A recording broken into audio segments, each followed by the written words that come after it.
Hi, welcome back to my YouTube channel. ඉතින් අද මම ආවා ගංගාරාමේ පන්සලට.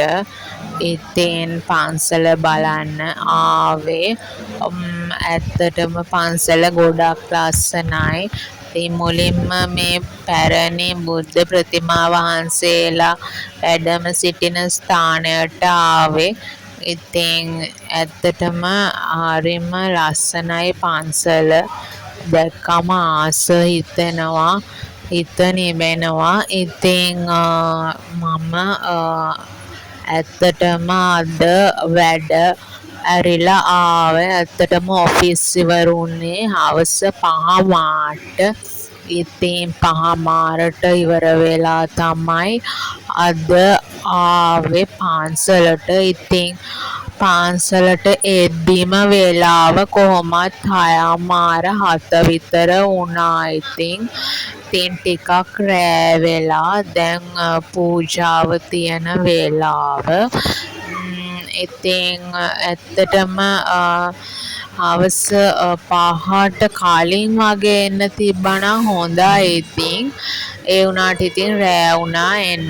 කොහොම හරි මම පන්සලේ වැඳ පුදා ගත්තා. ඊට පස්සේ පැරණි කෞතුක භාණ්ඩ වගේ තිබ්බ ඒවා මම බලන්න ගියා ඔක්කොම වගේ. ඊට පස්සේ බෝධියට ගියා. ආයි චෛත්‍ය වන්දනා කළා. අටවිසි බුද්ධ ප්‍රතිමා වහන්සේලා වැඳ පුදා ගත්තා. මෙන්න මේ වගේ ලස්සන බුද්ධ ප්‍රතිමා තිබ්බා. ඉතින් කොහොම හරි අද ඇත්තටම පන්සලේ වැඩිය සෙනග හිටියෙත් නැහැ.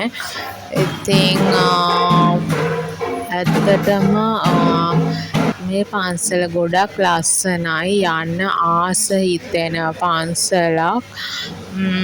ඇත්තටම ඉතින් පන්සලකට යන්නේ අපි හිත නිවා ගන්න. ඇත්තටම හිතේ බර සැහැල්ලු කරගන්න. ඉතින් පන්සලක් ඇත්තටම මේ පන්සල ගොඩක්ම ලස්සන. මං හිතන්නේ ඒකේ තියෙන ඒ වටිනාකම් එක්ක. ඉතින් ඇත්තටම ඉතින් කාර්යබහුල ජීවිතෙන් මිදිලා මේ වගේ තැනක ගත කරන්න එන්න ලැබීමත් ලොකු දෙයක්. ඉතින් මම මල් පූජා කළා. ඉතින් බුදුහාමුදුරුවෝ වැන්දා. ඊට පස්සේ චුට්ටක් වාඩි වෙලා ගාථා කිව්වා. ගාථා කියලා පොඩක් වාඩි වෙලා ඇත්තටම පන්සල දිහා බලන් හිටියා. මේ වගේ ලස්සන පොඩි ප්‍රතිමා වහන්සේලා හිටියා. ඉතින් ඇත්තටම නිස්කලංකයි. ඉතින් මේ වගේ තැනකට ඇවිල්ලා චුට්ටක් හිත නිදහස් කරගන්න එක ඇත්තටම හොඳ දෙයක්.